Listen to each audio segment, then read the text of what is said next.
Hi, today I want to show you how to put together a brand new product. It's called Smartphone and it's absolutely brilliant. The nice thing about it is you need no tools. This particular product I've already taken out of the box, so that's the first thing you've got to do, and believe you me, it will probably take you longer to get it out of the box than it will to assemble it. The nice thing about the product is all the fittings are already in there, that's why you don't need any tools. So let's see how well it goes together, shall we? I've taken this out, but what you will notice on these things is that they've got sort of stickers and they've got numbers. And the beauty about that is that most people know how to count. And certainly we've only got 6 things that got numbers on it. So it goes 1 to 6, and the colour helps us understand which particular piece goes on there. So there's a number 1, and I need to find the corresponding colour, which in this case is yellow for number 1. This one's got an arrow on it, and we'll find out what that means just now.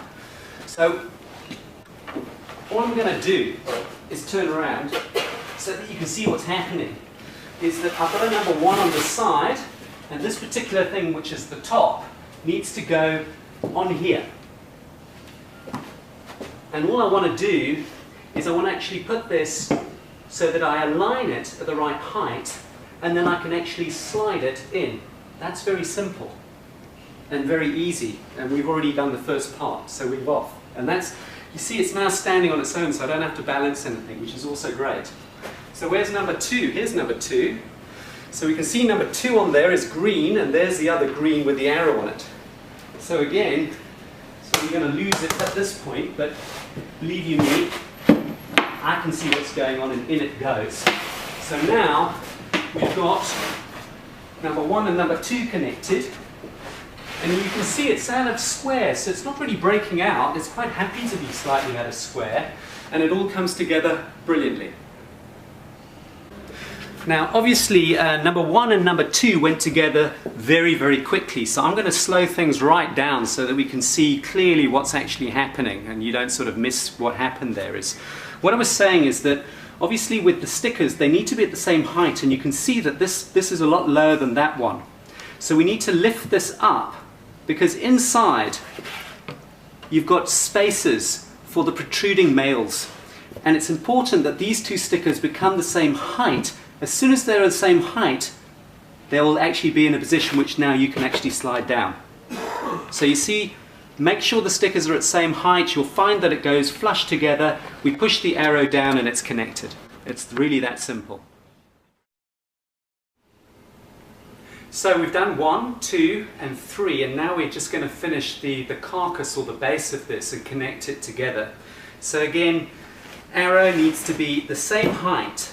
I'm having to push this side over because obviously to make it square. Once it's actually over, it will go down very nicely. So you need to give it a little bit of pressure from this side, and then it's all together. Now we've got a nice solid square framework to put the rest of the shelving in, and we'll go to the next stage from there. So now we've built our carcass, and we've only used 4 colours and 4 numbers. There are other products which obviously have more numbers, and you'll see that when I'm demonstrating that. The beauty is we've done all the colours and the numbers, so guys, you don't have to worry about a thing. All the rest of the shelves have nothing on them and they go anywhere. Each one of these are interdivisible. The important thing is just make sure that you keep it edge side up and not the backing. Okay, when we built this, we had the edging faced up. So again, I turn it slightly sideways to get it in, so I'm not trying to force it through. And then it's just a question of actually lining up both sides at the same time. I tend to put a leg on one side just to actually bring it in a little bit, so that when the 2 things are together, it's going to go through and be very simple when you actually get there. The more that go in, the easier it becomes anyway, because it's all being fixed. So let's go to the next one, see how that one goes. Again, turn it sideways, line it up with the groove on both sides, and push it down evenly. So when you've got it, push it right to the floor, not flush with this, because at the end of the day, the backing must be flush with the back of the shells when it goes on.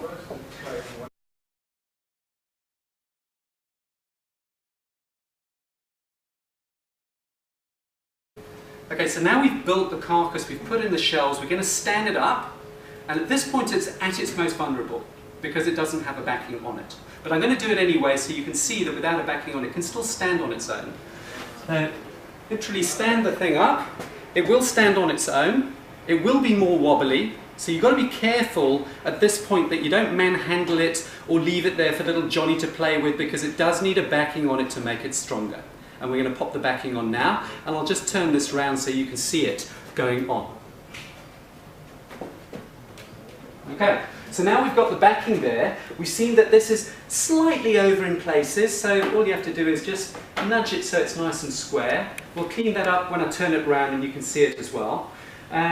But there is a tip now to the backing that I want to show you, because you can put the backing on and push all the little backing pins through, which are loose in the packaging, and it's much easier to actually pop all the pins through before we put the backing on, and I'll show you how to do that. Okay, so our backing pins, they come with a little packet in there, so don't throw that out with the packaging. The little pin itself is a skiffy. It's actually made of plastic, and it's actually a very easy thing to use, and you use your thumb and your forefinger to actually attach it. So here's a backing board, which isn't the backing board we're going to use. You can see the holes that go around this product. This is actually for our two-door wall hanging product. There is a big mistake if you look at the white side and start pushing these things through. They're very difficult to get out if you do that, and you don't want the white on the outside and the brown on the inside, and when you go around the other side you go, oh, it should be white. So the most important thing is that actually when you do this product, you actually are seeing brown and not white. Put all the pins in first, and I've actually got one that I prepared earlier, so you don't have to watch me put in every pin. It really doesn't take too long. But on this board, we've obviously got everything in now. The important thing about this as well is that it does actually have a sticker to remind you, please assemble with white facing on the inside. And I recommend that you do the corners first. So I normally start, because I'm quite tall, at the top and put the top two corners in, but I also use my foot to balance the backing on to get it to the right height. Okay. Okay, so I'm going to use my foot because at the moment you can see the backing isn't as high as the actual structure. So it just needs elevating a little bit, and it's just easy to put that simply on your foot so that it helps you get it to the right height. One, go. And then all I'm going to do is I'm going to pop these in their respective holes. Once you've lined up a few of them, obviously it's skew at the moment, line it up, it will go in. And then I'm going to do the bottom corners so that actually the whole structure becomes. Final corner, that's done, and then just literally do the rest of them. So we'll see if we haven't done them when we look the other side, but do as many as you can actually see, and then we're going to turn it around and see what it looks like from the other side. So moment of truth, let's see how this thing looks.